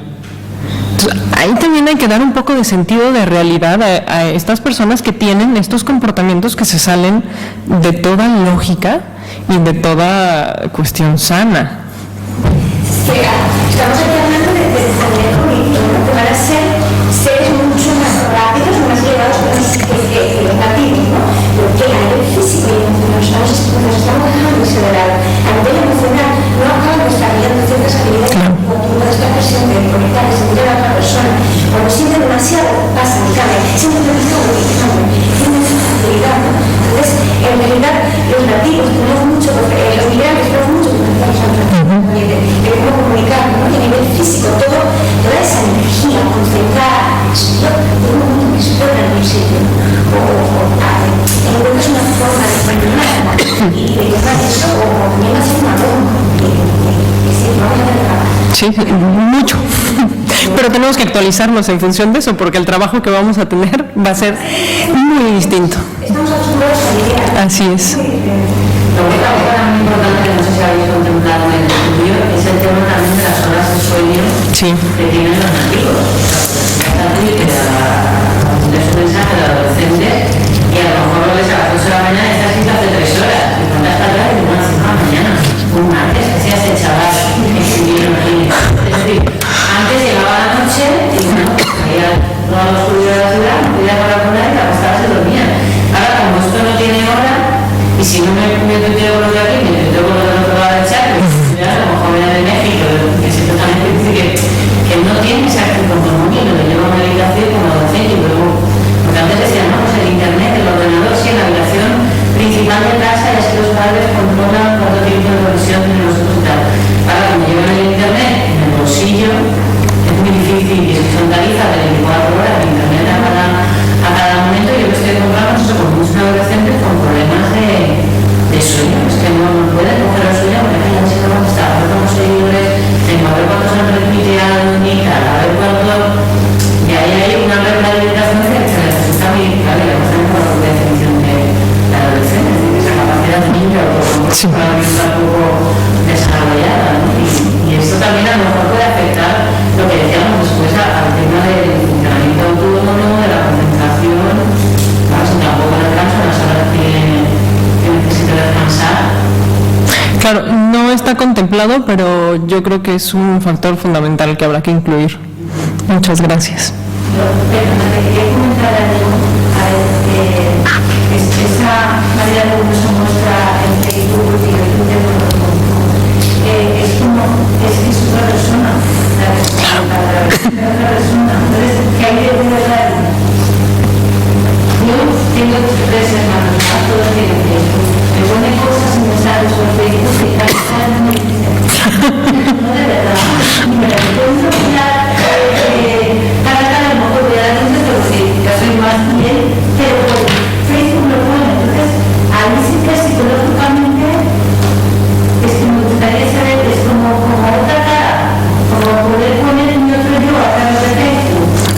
mi yo ideal o mi otro yo ahí.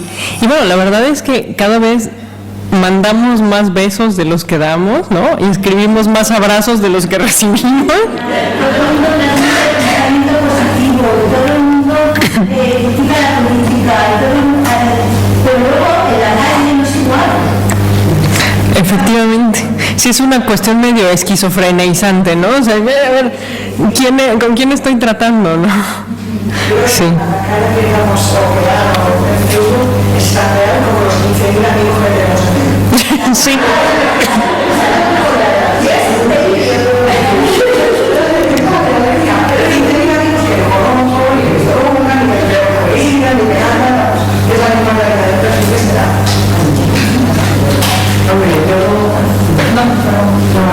Y considera justamente hablar de lo que están comentando, cuánto se pierde, porque el lenguaje no solo son palabras, sino también actitudes, las expresiones, el lenguaje corporal, cuánto se pierde a través de estos mensajes de Twitter, ¿no?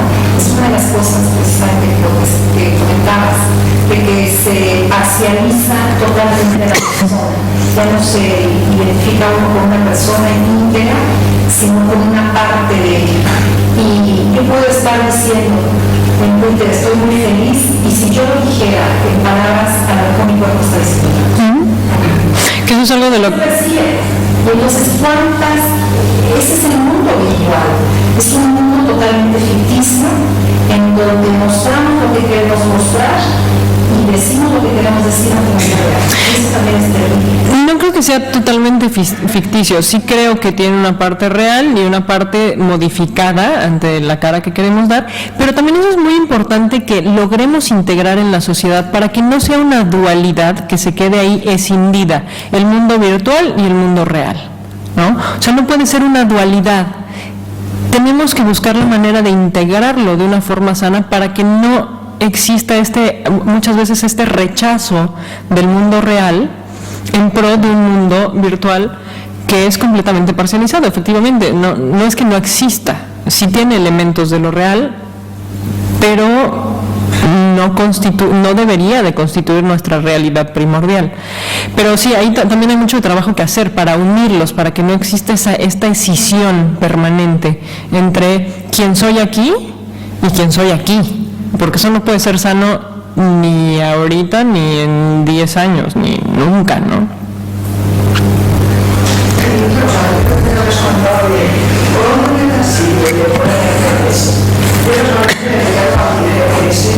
Por una razón más o menos evolutiva, que yo creo que es la muerte de Pablo.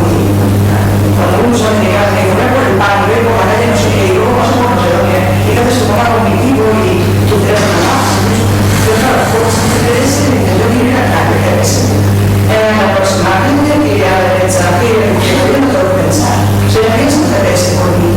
Entonces pienso que hay procesos cerebrales que se van a hacer, son como parte de la evolución más o menos natural del ser humano. O sea, el sistema más rápido que ya no se quita de edad.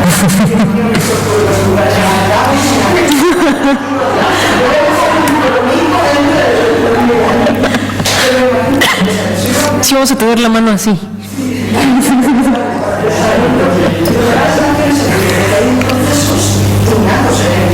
Que son útiles, adaptativos, que se están vertiendo en beneficio de que si otra vez se echa dormir y yo atrás, es un mapa cognitivo de los diferentes mapas, Google Maps y demás que hay para ver cuál es el mejor. En esa parte que estamos pensando que todo va a ser totalmente digital, que no vamos a pensar nada en el que no es así. Eso yo creo, vamos a ver, los migrantes digitales también en diferentes niveles de complejidad del pensamiento y en alternativos digitales es lo mismo. Que no es el mismo uso. No todos los chavales y chavalas de menores de 30 años tienen las mismas capacidades de comunicación. Y el mismo acceso a las tecnologías tampoco. Dejando los accesos, dentro de los accesos, es decir, al igualdad de acceso hay más habilidosos y menos habilidosos. Y como con los migrantes, pues hay más habilidosos, menos habilidosos, hay que tener mayor capacidad que todo es capaz de hacer un texto largo, de escribir las palabras claves, en una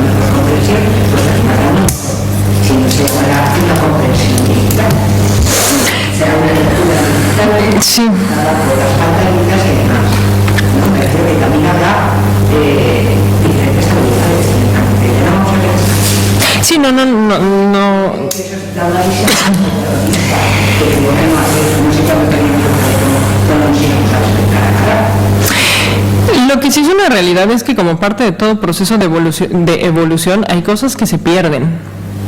Y si se pierden es porque dejan de ser necesarias. No quiero decir que los mapas cognitivos dejen de ser necesarios, simplemente entender que sí va a haber cosas que se van a perder, como se han venido perdiendo a lo largo de todas las épocas y de todas las eras, como parte del proceso de evolución. Ahora, si somos parte de este proceso de transición que se vuelve mucho más notorio que otros, pues sí tenemos mucha responsabilidad, como ya comentaron, muy bien comentado, que tenemos responsabilidad de de encauzarlo de una manera también sana para la sociedad, ¿no? Pero bueno, hay cosas que se van a perder y habrá otras que se vayan a ganar. Es parte del proceso normal de la evolución. ¿Alguien más?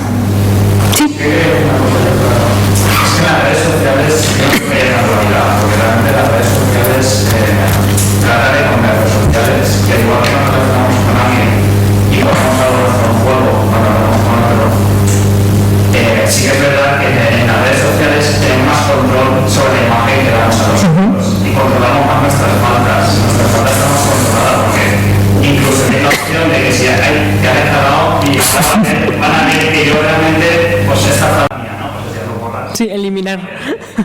Claro, entonces realmente no creo que haya esa dualidad, simplemente es ese control que tenemos sobre nuestra falta que en ese momento podemos intentar evitar que se muestre. Entonces es un control sobre la imagen que damos, simplemente controlamos la imagen que damos para que reflejemos lo que realmente queremos que veamos más. Sí, en eso concuerdo. Cuando yo me refería a dualidad, es que tenemos todavía la experiencia digital no está integrada a la experiencia cotidiana, ¿no?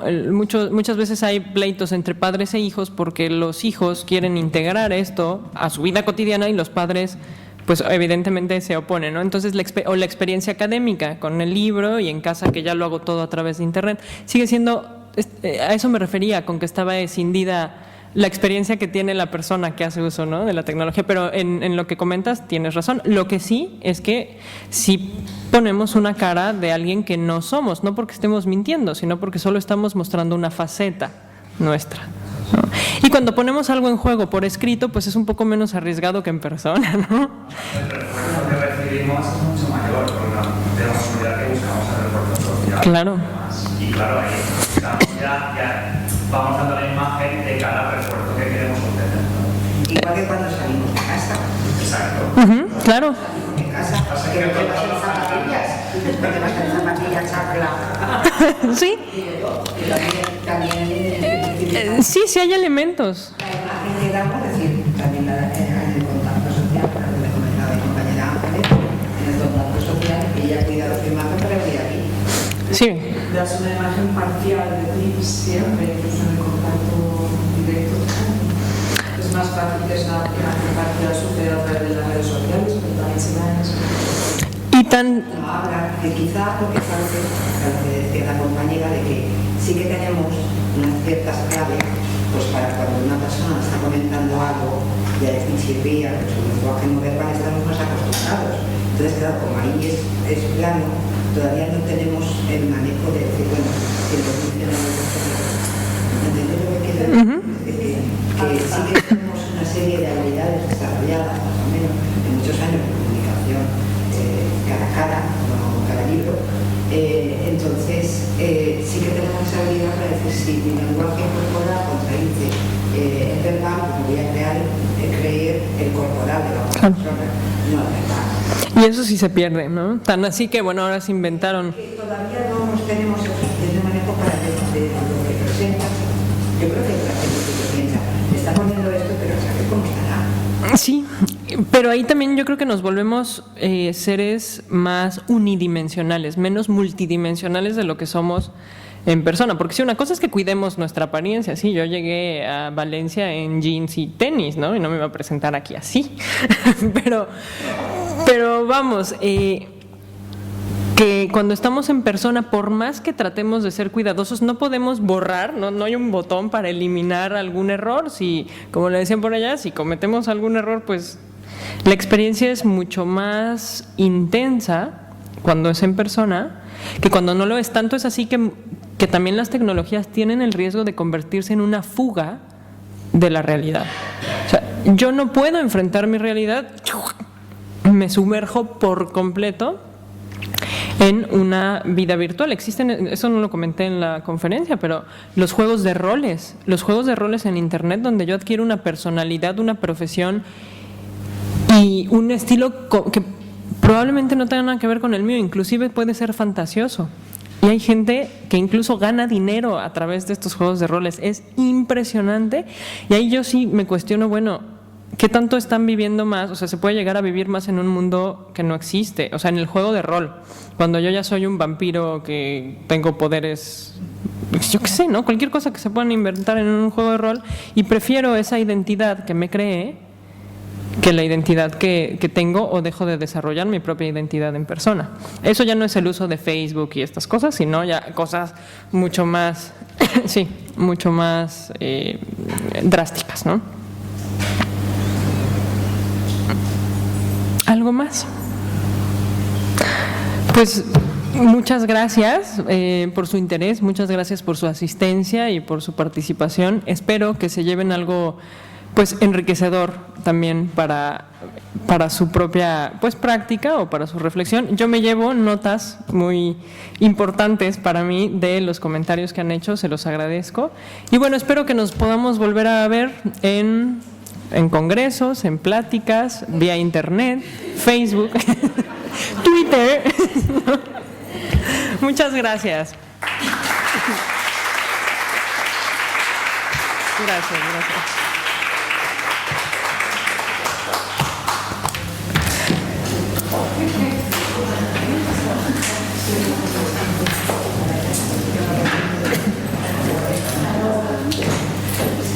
Hasta luego. Hasta luego, muchas gracias.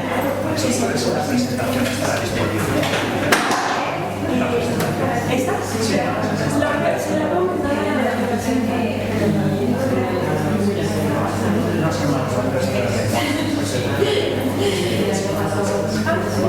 Oye, si me das tu correo, sí, claro. Es que la verdad es que estoy trabajando en una charla que tengo que dar en junio y el tema me gusta mucho. Bueno, pues desde la perspectiva lacaniana. Claro, pero cualquier ayuda que quieras, sí, yo encantada.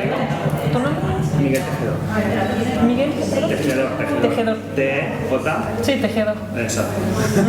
Y el email es Miguel4. Sí. Miguel 4. Sí, con número @hotmail.com.